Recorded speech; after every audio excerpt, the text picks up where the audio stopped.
안녕하십니까. 자, 오늘은 빅데이터, 머신러닝 그리고 AI의 5편 영상, 다섯 번째 영상입니다. 지난번까지 했던 걸 또 간단히 정리를 하면 1편에선 빅데이터를 얘기를 했고요. 2편에서는 AI에 대한 개념을 짚어보았고 3편에서는 이제 머신러닝의 어떤 기본 개념에 대해서 좀 길게 설명을 드렸고요. 자, 4편에서는 그 머신러닝을 실제로 구현하고 실제로 적용할 때 어떤 단계를 거쳐가느냐라는 이야기를 4편에서부터 시작했습니다. 자, 5편 이번에도 머신러닝이 어떻게 구현되는지에 대한 이야기를 이어갈 건데요. 이게 5편에서 끝날지 6편까지 가게 될지 그건 저도 아직 잘 모르겠네요. 일단 해보고 시간 관계상 끊을 수 있는 부분에서 끊도록 하겠습니다. 자,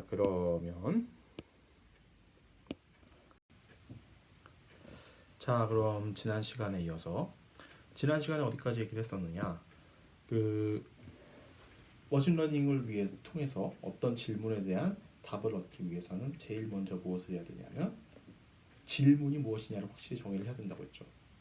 그 다음에 그 질문에 대한 답을 얻을 수 있는 여러 가지 방법을 생각해보고, 자, 그 방법별로 필요한 데이터는 다 다를 수도 있다고 했죠. 그렇기 때문에 이 여러 가지 방법 중에 가장 가용한 방법 하나를 골라서 그 방법을 구현하기 위해 필요한 데이터 내역을 쭉 정의한다고 했어요. 그 단계까지가 어디냐? 바로 이 데이터 이해 단계까지인 겁니다. 거기까지 이해되셨죠? 자, 컴퓨터에게 학습할 데이터를 만들 설계도를 완성한 거예요. 2단계까지. 설계도를 완성한 겁니다. 자, 이 설계도를 완성했으니까 뭘 해야겠습니까? 집을 지어야죠. 실제로 데이터를 만들어야죠, 이제. 자, 이제 데이터를 만들려고 했어요. 데이터를 만들려고 하다 보니 여기서 이제 다른 예시를 하나 들어볼게요. 보험회사가 있어요. 보험회사가 가장 크게 겪는 문제 중에 하나가 뭐냐면은 보험 사기 문제예요. 그러니까 있지도 않은 일로 보험금 청구하는 거. 다치지도 않았는데 보험금 청구해서 돈 타먹는 애들. 자, 그런 애들이 보험금 청구가 들어왔을 때 그 보험금 청구 건이 이게 사기니 아니니 라는 것을 알고 싶을 거 아니에요. 그럼 내가 던지고 싶은 질문은 이거예요. 그러면 이 질문에 대해서 뭐 답을 낼 수 있는 방안은 뭐라고 생각을 했냐면, 야, 그러면 보험금 청구서에 들어있는 청구서 건별로 관련된 데이터를 살펴보고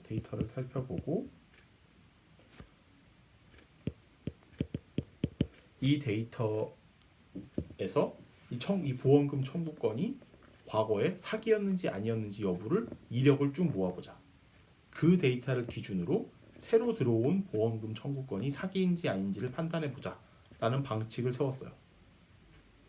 이해가 되세요? 다시 한번 얘기해볼게요. 자, 보험회사가 있다면 보험금 청구건을 이미 뭐 최소 몇백 건? 오래된 회사 몇백 건, 몇천 건은 받아봤을 거 아닙니까? 보험금 청구를 한 사람이 기존에 쭉 있었을 거 아니에요. 그러면 이 보험금 청구한 사람들한테 청구한 건들이 한 뭐 100건이 있다고 하면, 아니 1000건이 있다고 하면, 있었다고 하면 과거에 지금 시점에서, 그러면은 그 1000건은 다 끝난 케이스이기 때문에 이미 이 1000건 중에 어느 게 사기였고 어느 게 사기가 아니었는지는 다 알고 있겠죠. 자, 그걸 알고 있다는 가정하에서 그 1000건의 데이터를 가지고, 과거 데이터를 가지고 컴퓨터한테 주고 미래에 앞으로 들어올 보험금 청구건이 사기인지 아닌지를 판단하게 만든다는 거예요. 자, 그러면 어떤 데이터를, 그러면 보험금 청구서 건별로 그럼 어떤 데이터를 우리가 모아야 되느냐, 그거를 정의하는 단계까지가, 만약에 그런 그 데이터 설계도를 그리는 단계가 지난 시간까지 언급했던 데이터 이해 단계까지가 완성된 거예요. 자, 그럼 컴퓨터한테 줄 데이터 설계도가 완성이 됐다고 칩시다. 어떻게 생겼을까요? 예를 들어봅시다. 그냥 간단한 예를 들어봅시다. 보험금 청구를 했으니까 어딘가 다쳤으니까 청구를 했겠죠. 그러면은 부상 무슨 종류 같은 걸 한번 따져볼 수 있고요. 그 다음에 뭐 또 그 청구한 사람이 입원을 했는지 여부 뭐 이런 것도 따져볼 수 있을 것 같고, 뭐 과거 6개월간 지난 청구 시점 기준으로 지난 6개월간 몇 번 보험금을 청구했었냐. 또 굉장히 의미 있는 데이터가 될 수 있어요. 사기치는 사람들이라면은 굉장히 자주 시도를 했겠죠. 일단 정직한 사람이라면은 뭐 그렇지 않을 수도 있고. 자, 그래서 뭐 복잡하게 여러 가지 있을 수 있지만 요 세 가지만 하자고요. 자, 그 다음에 중요한 게 뭐예요? 결국에 과거에 그 보험금 청구건들이 사기로 판정이 났냐, 사기로 판정이 나지 않았느냐는 당연히 그걸 찾아봐야겠죠. 그렇죠? 자, 그러면 이력 데이터로부터 이 항목 이렇게 저는 이제 데이터를 설계를 했어요. 그러면 이력 데이터로부터 요 각각의 항목에 이제 필요한 데이터들을 집어 넣어야겠죠. 그러면은 우리 회사 내에 보험 회사 내에 어딘가에 데이터 저장소가 있을 거예요. 자, 한 회사의 데이터 저장소는 어디 한 군데에 다 모여 있지 않죠. 뭐 아시는 분들은 훨씬 잘 아시겠지만 여러 시스템들이 있습니다. 데이터 저장 공간이라는 것은 정말 엄청나게 많아요. 자, 그러면은 이런 관련된 데이터들이 이런 여러 가지 데이터 저장 공간 어딘가에 들어 있을 거예요. 없으면 외부에서 가져온던가, 뭐 아까 가져오던가 할 수 있고. 자, 일단 내부에 다 있다고 가정을 하고. 자, 그러면 이 부상 종류가 무엇인지를 저장해 놓은 데이터 저장소가 여기 있어서 이건 여기서 가져옵시다 할 수 있고, 입원된 관련된 데이터는 여기 있네. 그럼 여기서 바로 가져옵시다. 이렇게 할 수 있죠. 근데 과거 6개월간 몇 번 청구를 했느냐 횟수를 따져보려니 이 데이터는 어디 한 군데 데이터에 한 군데 저장소에 딱 이렇게 이쁘게 저장되어 있는 게 아니에요. 얘들은 있는데 이 세 번째 데이터는 이렇게 이쁘게 한 군데에 딱 저장되어 있지 않아요. 그럼 얘를 어떻게 가져오느냐? 얘는 따져보니 여기에 들어있는 요 데이터와 그 다음에 여기 들어있는 뭐 요 데이터, 이 두 데이터를 합쳐서 어떤 모종의 연산을 해보니 그 결과가 이 값이 나오더라. 그러면 요 연산을 거쳐서 이렇게 해서 여기다가 이렇게 집어넣으면 되겠네 라고 할 수 있죠. 그 다음에 뭐 이제 사기 여부 같은 경우는 뭐 그래서 결과적으로 뭐 이쪽 저장소에 데이터가 이렇게 들어있어서 얘는 이렇게 가져오면 되겠다. 이런 식으로 구성할 수 있죠. 자, 그러면은 이제 요 경로를 바탕으로 해서 과거 이력 데이터들을 쭉 끌어와서 설계대로 이제 데이터를 짓는 거예요. 데이터를 짓면 예를 들자면 어떤 데이터가 있을 수 있을까요? 부상 종류가 골절 입원했어요. 과거 6개월간 이 청구자가 이 보험금을 청구한 사람이 과거 6개월 동안 몇 번을 청구를 했느냐? 뭐 한 2번 했다고 칩시다. 그런데 이 청구건이 이 사람이 골절로 입원했던 이 청구건이 사기일까요? 아닐까요? 를 찾아보니 그 건은 사기가 아니었어요. 자, 두 번째를 따져봅시다. 두 번째 데이터를 가보니 두 번째 데이터는 찰과 상이었어요. 입원 안 했습니다. 근데 과거 6개월간 이 보험금 청구를 한 사람이 몇 번을 했나 찾아보니까 10번을 했어요. 예를 들어서. 그리고 이 보험금 청구건은 뭘로 판정이 났느냐? 사기인 걸로 판정이 났어요. 이럴 수 있죠. 자, 이런 식으로 데이터가 쭉쭉쭉 만들어지는 거예요. 그런데 세 번째 경우를 하다 보니까 어떤 경우가 발생했느냐? 부상 종류 데이터를 여기서 데이터를 이렇게 쭉 다 찾아와가지고 이렇게 이쁘게 집어넣는데 세 번째 건을 찾아보니까 얘는 없네? 없을 수도 있어요. 데이터라는 게 여러분 생각만큼 그렇게 이쁘고 깔끔하게 정리되어 있지 않아요. 해보신 분들은 더 절감하시겠지만 데이터라는 것은 기본적으로 좀 지저분합니다. 없어요. 얘는 찾아보니까. 이번 데이터는 있네. 보험금 청구 횟수는 몇 번을 했느냐? 얘는 예를 들어서 정말 예를 들어서 이 숫자가 9,999가 나왔어요. 그런데 이게 사기가 아니었어요. 이런 경우가 발생을 할 수 있습니다. 자, 그러면 여기에 주의할 점 첫 번째, 값이 없어요. 값이 누락됐어요. 이런 경우 발생할 수 있어요. 뭐 그 이유는 여러 가지가 있을 수 있죠. 아니면 예를 들어서 데이터를 이렇게 쭉 가져오는 과정에서 데이터가 유실됐을 수도 있고요. 아니면은 이 데이터를 처음에 다 이렇게 이쁘게 다들 원래 여기다가 차곡차곡 다 저장을 해놨어야 되는데 이 저장하는 과정에서 얘만 빠졌을 수도 있고, 얘 저장하는 과정에서 빠져버렸을 수도 있고, 아니면 그러니까 데이터를 그렇지, 이건 얘기했구나. 데이터를 가져오다가 유실됐을 수도 있고 여러 가지 가능성이 있을 수 있죠.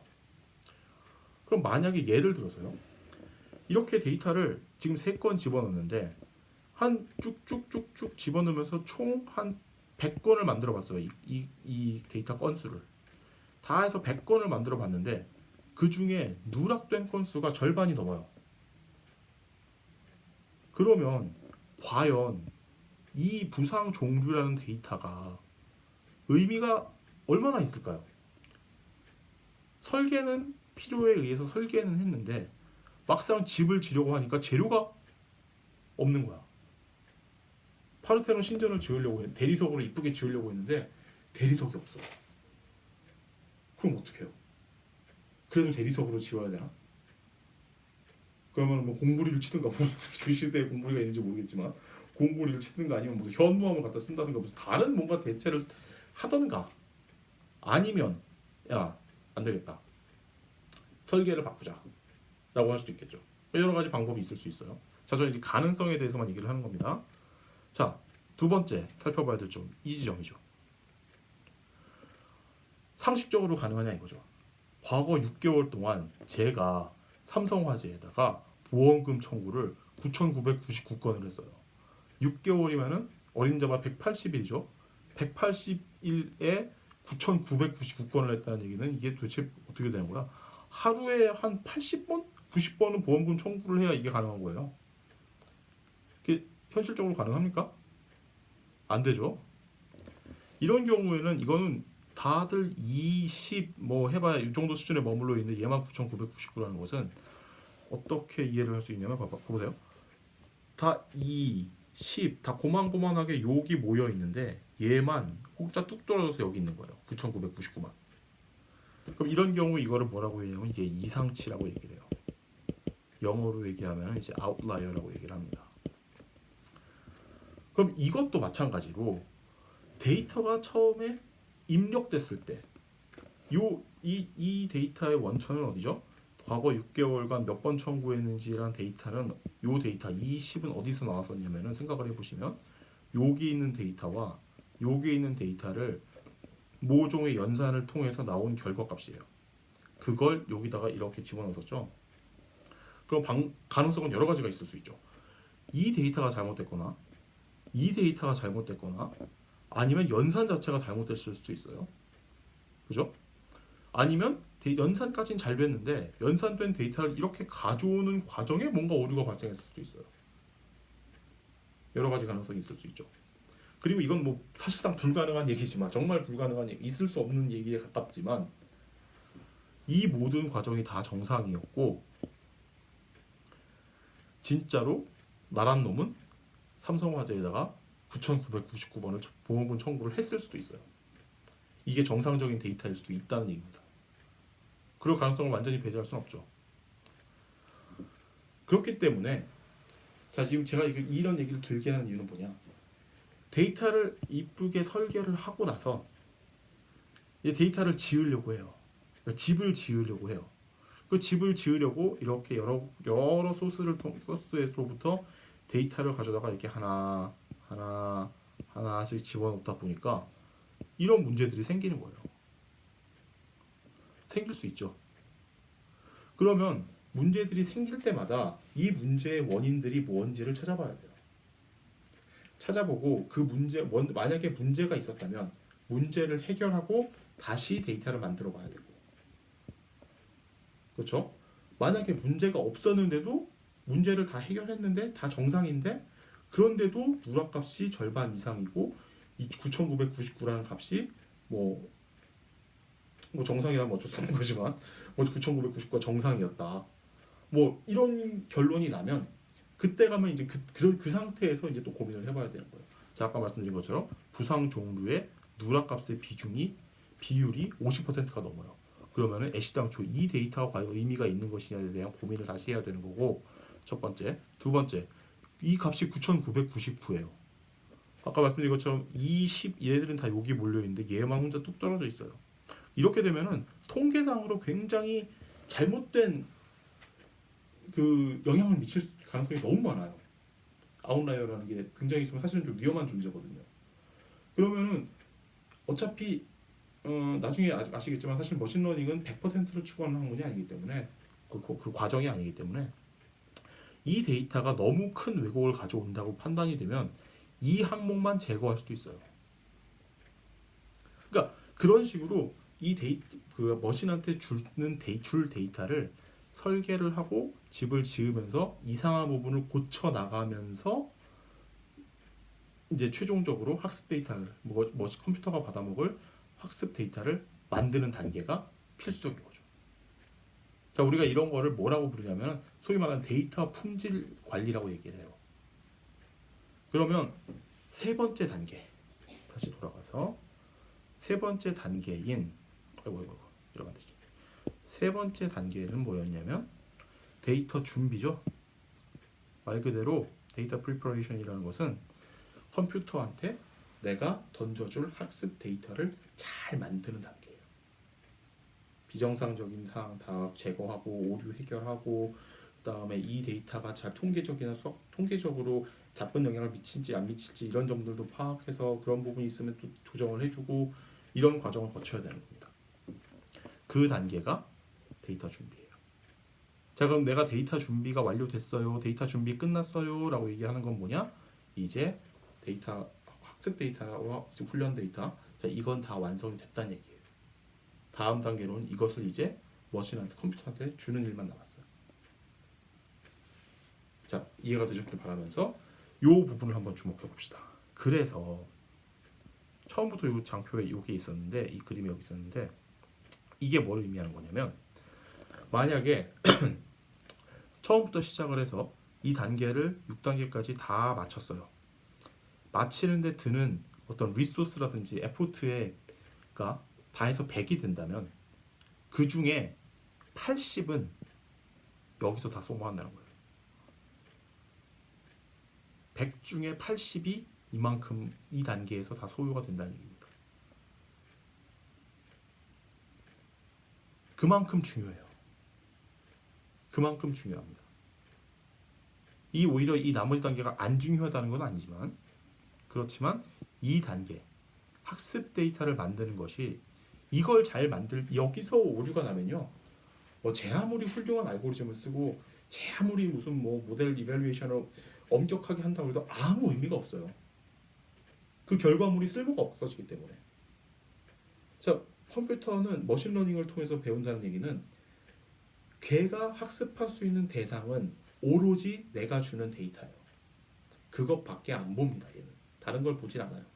인간은 어때요? 인간은 데이터를 줘도 자기의 알고 있는 배경 지식이라는 상식이라는 걸 거기다가 주입시켜요. 나도 모르는 새에. 순수하게 데이터만 보는 사람은 흔치 않아요.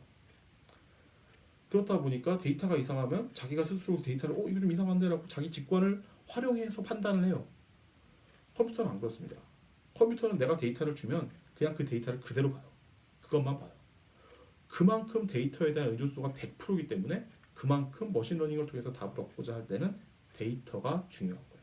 깔끔하게 잘 정리되어 있고 통계적인 어떤 악영향을 미칠 요소들을 미리미리 제거를 해줘야 됩니다. 그래서 80%나 드는 거예요. 거기다 더해서 지난 영상에서 한번 말씀을 드렸었는데, 이 과정에서 협업을 해야 될 주체가 세 군데 있다고 말씀드렸죠. 업무 전문가 필요하고요, 이 시스템이나 데이터를 잘 아는 사람 필요하고, 그다음에 이 전체 과정을 이 머신러닝을 잘 알고 데이터 분석을 잘 아는 세 주체, 우리가 데이터 사이언티스트라고 부르는 그런 세 주체들이 반복적이고 끊임없는 협의를 해야 돼요. 이 데이터를 잘 만들기 위해서. 그런 과정이 굉장히 어렵거든요. 복잡해요. 기술적으로 어렵다 이런 얘기보다 여러 가지를 업무적인 면과 기술적인 면이 막 융합이 돼가면서 서로 이제 많은 디스커션이 벌어져야 되는 단계이기 때문에 그래서 전체 100 중에 80이 소요되는 단계다. 그만큼 중요하다는 이야기입니다. 네. 이번 편 여기서 정리하고요. 이제 하다 보니까 이제 20분 단위로 끊어지네요. 참. 모르겠다. 자, 다음 단계에서 이제 무슨 얘기를 들어갈 거냐? 이제부터는 이제 모델링, 이제 4단계로 넘어가면서 무슨 얘기가 나오냐면 이제 드디어 머신러닝 알고리즘이 나오는 거예요. 다음 시간에는 이제 머신러닝 알고리즘에 대해서 얘기를 할 건데 무슨 뭐 머신러닝 알고리즘이 수학적인 얘기, 통계적인 얘기 이런 거 안 합니다. 이런 얘기는 제가 이번 시리즈 안에서 절대 안 할 거예요. 다 빠질 거고 오로지 알고리즘이 어떤 역할을 수행하는 것이며 알고리즘이 뭐 어떤 역할을 수행하고 어떤 종류가 있는지 뭐 요 정도만 터치를 하고 넘어갈 겁니다. 사실 그걸 아는 게 더 중요해요. 자세한 얘기는 다음 영상에서 하는 걸로 하고요. 오늘은 여기서 마무리 짓도록 하겠습니다. 이번 편은 감사합니다. 안녕.